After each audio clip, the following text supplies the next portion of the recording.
Bismillahirrahmanirrahim. Assalamualaikum warahmatullahi wabarakatuh. Perkenalkan, nama saya Muhammad Farhan Hariri dengan NPM 2408260074, membawakan berjudul mind map tentang skor pulmonal. Skor pulmonal adalah perubahan struktur maupun fungsi ventrikel kanan akibat penyakit pada paru, pembuluh darah paru, atau gangguan sistem pernapasan yang menyebabkan hipertensi pulmoner. Perubahan tersebut dapat berubah hipertrofi, yaitu penebalan otot ventrikel kanan, atau dilatasi, yaitu pelebaran ruang ventrikel kanan. Perlu dibedakan dengan gagal jantung kanan akibat penyakit jantung kiri. Penyebab utamanya berasal dari gangguan paru atau sirkulasi pulmonal, bukan karena kelainan atau penyakit arteri koroner maupun gagal jantung kiri. Penyakit paru yang berlangsung lalu menyebabkan peningkatan tekanan di arteri pulmonalis. Akibatnya ventrikel kanan harus bekerja lebih keras untuk memompa darah menuju paru. Bila kondisi ini berlangsung terus-menerus, ventrikel kanan akan mengalami hipertrofi sebagai mekanisme kompensasi. Namun lama-kelamaan kemampuan kompensasi akan menurun, sehingga ventrikel kanan mengalami dilatasi dan akhirnya terjadi gagal jantung kanan. Klasifikasi untuk skor pulmonal dibedakan menjadi dua bentuk, yaitu akut dan kronik. Skor pulmonal akut terjadi secara mendadak akibat peningkatan tekanan arteri pulmonalis yang sangat cepat. Penyebab tersering adalah emboli paru masif. Pada kondisi ini, ventrikel kanan yang sebelumnya normal tiba-tiba harus melawan tekanan yang sangat tinggi, sehingga tidak mampu beradaptasi. Akibatnya curah jantung menurun, tekanan darah dapat turun drastis, bahkan pasien dapat mengalami shock. Sebaliknya, skor pulmonal kronik berkembang secara perlahan selama bertahun-tahun.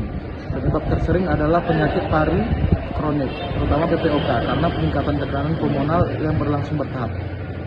Ventrikel kanan masih memiliki waktu untuk beradaptasi dengan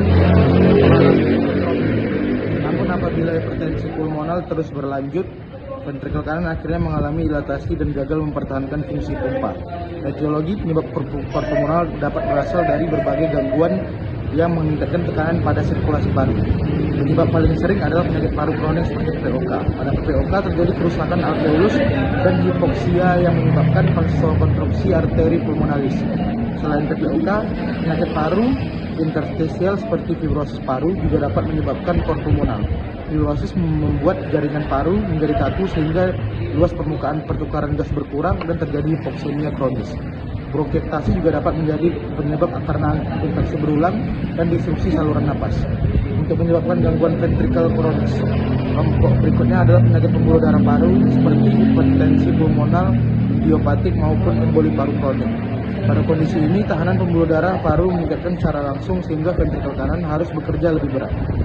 Gangguan dinding dada dari hiperventilasi juga dapat menyebabkan skor pulmonal. Contohnya adalah obstruktif sleep apnea, obesity hipoventilasi, sindrom atau Pickwickian syndrome, serta hipoxiklosis. Gangguan tersebut menyebabkan hipoksia kronis yang memicu vasokonstriksi pulmonal. Untuk patofisiologi, skor pulmonal dimulai dan adanya gangguan ventilasi maupun perfusi paru. Misalnya ada pada PPOK, alveolus mengalami kerusakan sehingga oksigen yang masuk ke darah menjadi berkurang dan timbul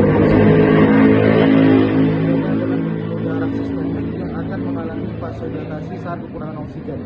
Pembuluh darah paru justru mengalami vasokonstriksi ketika terjadi oksigen. Mekanisme itu disebut hipoksik pulmonari vasokonstriksi. Tujuan sebenarnya untuk mengalirkan aliran darah ke alveolus yang masih mendapatkan oksigen lebih baik. Namun, bila hipoksia terjadi terus-menerus, vasokonstriksi berlangsung kronis sehingga terjadi vaskular pulmonal meningkat. Selain vasokonstriksi, dinding arteri pulmonalis juga mengalami rheumatoid berupa hipertrofi otot polos, proliferasi jaringan ikat, dan penebalan intima. Akibatnya, lumen pembuluh darah menjadi semakin sempit sehingga tekanan arteri dan pulmonalis meningkat dan terjadi hipertensi pulmonal. Peningkatan tekanan ini meningkatkan overload dan ventrikel kanan.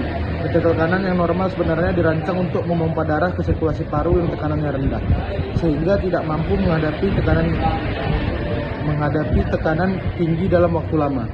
Sebagai kompensasi, ventrikel kanan mengalami hipertrofi agar mampu menghasilkan kontraksi yang lebih kuat.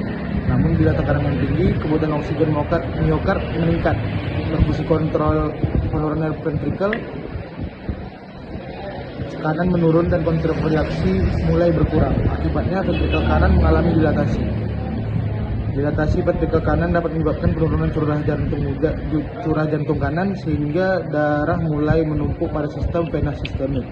Kondisi inilah yang akhirnya menyebabkan gagal jantung kanan dengan berbagai manifestasi kongesti sistemik. Gejala klinis, gejala KOR pulmonal terdiri atas gejala akibat penyakit paru atau gejala akibat gagal jantung kanan. Pada awal penyakit, pasien biasanya lebih banyak mengeluhkan gejala paru seperti sesak napas yang semakin memberat saat aktivitas. Sesak terjadi karena pertukaran gas per paru terganggu sehingga terjadi tubuh kekurangan oksigen. Pasien juga mengalami batuk kronik, terutama bila penyebabnya ada PPOK atau bronkiolitis. Keluhan yang lain sering muncul adalah mudah lelah karena suplai oksigen ke jaringan berkurang. Ketika ventrikel kanan mulai mengalami gejala, muncul tanda-tanda kongesti sistemik, edema pleural pada tubuhnya terjadi karena peningkatan tekanan yang menyebabkan cairan keluar ke jaringan. Tekanan vena jugularis meningkatkan sehingga vena leher tampak menonjol atau disebut jugular venous distension. Darah yang menumpuk pada vena hepatika menyebabkan hati membesar atau hepatomegali dan dapat terasa nyeri. Bila kongesti semakin berat, cairan dan berkumpul di rongga peritoneum sehingga timbul abses. Untuk pemeriksaan penunjang dia bisa melihat EKG, hipertrofi ventrikel kanan, gelombang T pulmoner menunjukkan pembesaran atrium kanan maupun tanda strain ventrikel kanan. Fototoraks dapat menunjukkan pembesaran arteri pulmoner sentral, pembesaran ventrikel kanan, atau gambaran penyakit paru yang mendasarkan seperti hiperventilasi pada PPOK maupun fibrosis paru. Pemeriksaan yang paling penting adalah ekokardiografi atau EKG. Melalui pemeriksaan ini dapat dinilai adanya hipertrofi atau dilatasi ventrikel kanan. Fungsi ventrikel kanan, regulasi katup tricuspid, serta perkiraan tekanan arteri pulmonalis.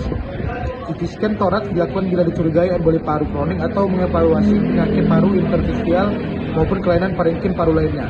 Pada beberapa pasien juga dilakukan analisis gas darah untuk menilai hipoksemia dan hiperkapnia, serta karakteristik jantung kanan sebagai gold standar dalam menegakkan diagnosis hipertensi pulmonar. Untuk tata laksana, prinsip utama terapi itu mengatasi penyebab yang mendasari karena tanpa mengobati penyakit paru. Tekanan pulmonar akan terus meningkat. Pada pasien PPOK biasanya diberikan bronkodilator dan kortikosteroid inhalasi bila diperlukan, serta terapi oksigen jangka panjang apabila terdapat hipoksemia kronis. Oksigen penting karena dapat mengurangi vasokonstriksi akibat hipoksia sehingga membantu menurunkan tekanan pulmonal. Apabila terdapat retensi cairan akibat gagal jantung kanan, dapat diberikan diuretik untuk mengurangi edema dan kongesti. Namun penggunaannya harus hati-hati karena pemberian diuretik berlebihan dapat menurunkan preload ventrikel kanan secara drastis sehingga curah jantung justru menurun. Pada beberapa kasus, hipertensi pulmonal tertentu dapat diberikan vasodilator pulmonal seperti vasopresbyterase 5 inhibitor, endothelin reseptor antagonis, atau prostacyclin analog.